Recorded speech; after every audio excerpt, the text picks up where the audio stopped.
Good morning everyone and welcome to my channel. So today I'm going to answer one question that I've been asked thousands of times of how is it actually like to be working at one of the largest organizations in the world and the biggest corporation in the UK. Let's get started.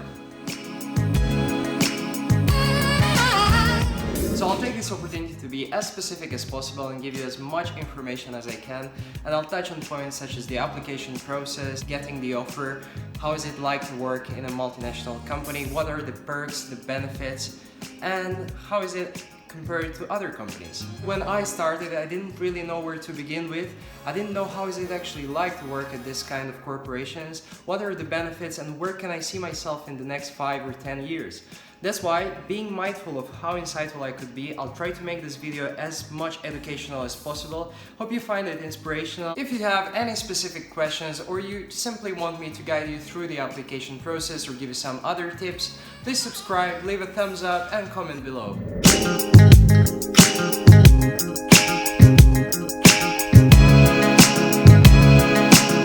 Just had my morning coffee and it feels great, so hope everyone has an awesome Sunday. I'll start with a brief introduction about myself. I'll tell you how I ended up living in this country and having this job, and then I'll go into more company-specific insights. I'll tell you about the culture, the work ethic, what kind of opportunities and projects we are up to, and how is it actually to work like there. So first things first, why am I doing this? This is the first time I'm uploading a YouTube video, and the reason why I'm doing this is the desire to share information. I'm confident enough that I've gathered quite a lot of experience, and I'm really not trying to be a business coach, a life coach, or whatever mentor you were thinking of. But I hope this will be beneficial to you, and I'm just thinking that this would be so helpful to me when I started my career. So I hope you enjoy. Now that you got to know me a little bit, let's talk about work. And during that time, I'll get some tea. As per my t-shirt logo, I assume you guessed it right. So indeed I work for Shell, which is one of the big 6 oil companies with a market capitalization of slightly over 215 billion and an annual revenue of 300 billion. So this makes it top 10 multinational companies in the world, and it's actually the largest corporation in Europe. The company was incorporated about 111 years ago, and the story says that it was actually created by a Shell trader in London, Marcus Samuel, who was running an import-export company, and then he merged the company with Royal Dutch, which was the biggest competitor of trading oil at the time. And then they created the big Royal Dutch Shell company. Nowadays, the company is vertically integrated, which basically means that it owns its own supply chain. And same as the other big oil companies, it's divided in downstream, upstream, integrated gas, trading and supply chain, and it also obviously has its functions. The company's official headquarters are in the city of Hague in the Netherlands. However, since it was incorporated in the UK, its downstream commercial business is situated in London, which makes it the second headquarters. So where do I fall in this really huge, massive organization? My role falls under downstream commercial business, that's why I'm here in London. We have a couple of locations throughout the city, however the publicly known one and the actual headquarters is in Waterloo, so it's the building that has the really nice view to London Eye and the city. Yeah, that's exactly what makes me wake up in the morning. Explain how Shell is divided in the main businesses. However, downstream commercial itself is a huge business, and it's actually subdivided into lots of other businesses. So I fall under global commercial, which is within downstream, and global commercial itself is divided into a couple of businesses. So it includes the biggest part, which is lubricant supply chain, and I guess you all know the brand of Helix, which is used for your car. At the same time, there are marine brands, aviation, chemicals, and lots of other businesses.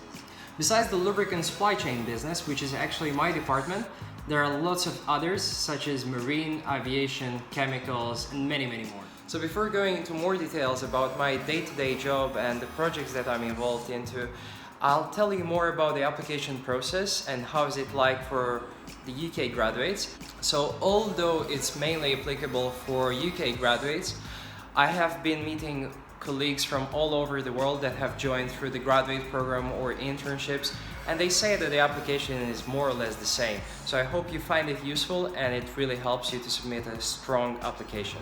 So what's the application like? How did I join? For me, it was pretty straightforward. So I joined through the assessed internship program, which was a bit more than 3 months over summer, and I've done it after my bachelor's degree, and it was in between my bachelor's and my master's. So I didn't tell you at the start, but I actually was accepted for my master's in Cambridge and LSE, and I accepted the offer from London School of Economics, where I did a Master of Science in Management. I know that on most company websites they write that the internships are only open for penultimate year students, but this is not right. I think as long as you get really good grades in university, you have some extracurricular work and some really nice achievements that you can talk about and you can prove them in the interview process, then you really have a big chance to apply and get the offer.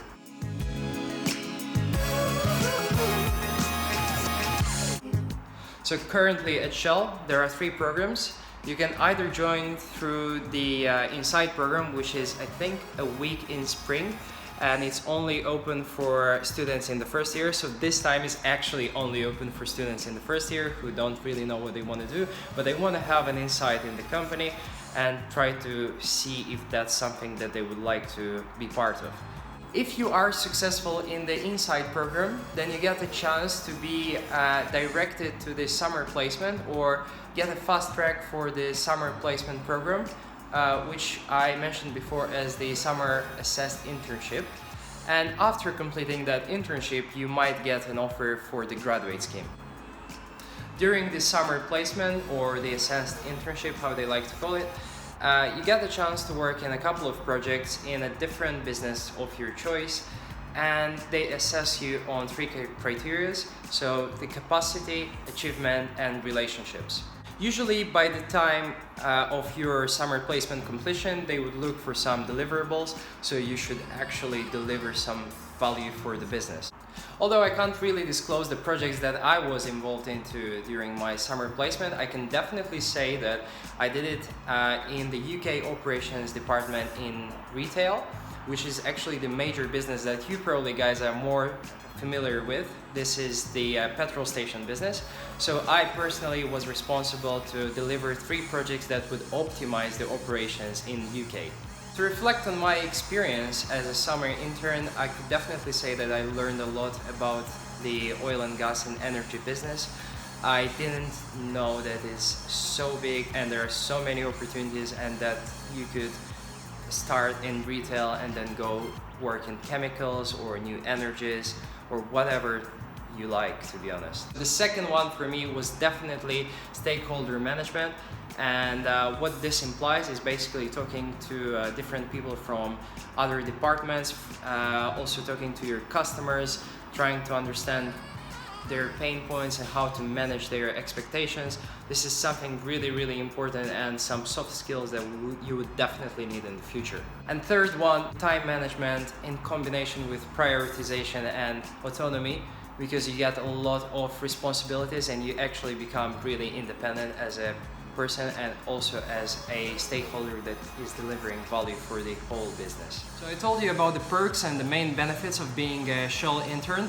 However, if you want to know more information and have a more of an in-depth video about the step-to-step application process, what kind of tests you're going to pass, what kind of interviews are there, and what strategies you need to approach to answer all these interviews successfully, then please comment below and I'll make a video specifically for that. If you successfully complete your assessed internship, then you will get the chance to join Shell on your graduate scheme, which is basically a full-time job, but with more perks. The graduate program lasts for 3 years and it gives you the opportunity to choose 2 roles during that period of time.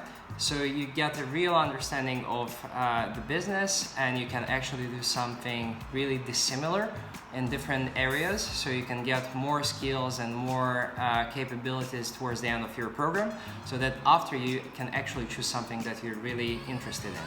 The business and the personal reason why you get to choose these two different rotations in various departments is actually that the HR people purpose in your company is to develop yourself as a future leader if you join on the internship or the graduate program, so that after you will be able to manage the company.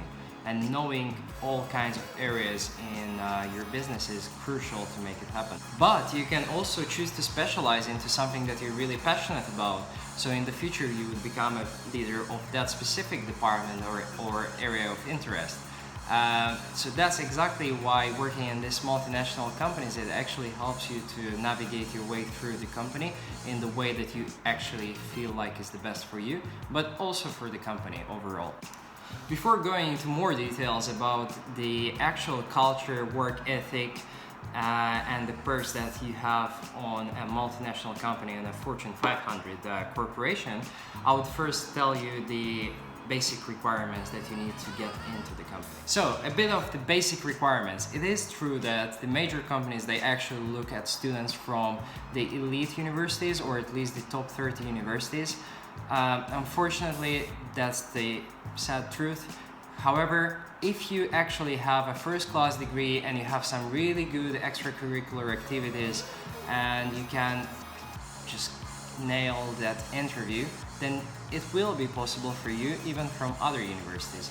But I would say if you really want to get into these schemes from somewhere not in the top 10s, then try to put a little bit of more effort and try to prepare for those interviews, because they will always look at the style you reply. So you can use either the STAR method, which is the situation, task, action, result, and they will try to evaluate you on the CAR criteria that I mentioned before. So try to be prepared and you will definitely have a chance. For me, I think the most important thing was the cover letter, where I mentioned why I'm actually interested in this area. So before joining Shell, I actually worked as an investment banking intern on a oil and gas pipeline project. And I actually knew a bit about the industry, and I tried to emphasize on that. So definitely emphasize on your past experiences. If you pass the CV and cover letter screening, and you were also successful on your decision-making and numerical tests, then congratulations, you have an interview with the company. And usually the interviews are either phone or you go straight to the recruitment day, which is the typical graduate assessment day. And if you have the phone one though, I would strongly recommend that you prepare 10 to 15 cases or situations where you show teamwork, leadership, like I was mentioning before, and stick them on your wall, so you have them in your room, and every time the assessor will ask you on the phone about the situation, it would be so much easier if you just walk around and read the situation. But again, if you would like a more detailed video about this whole process, which I know is a very big pain for everyone in university, please comment below and I'll make one for you.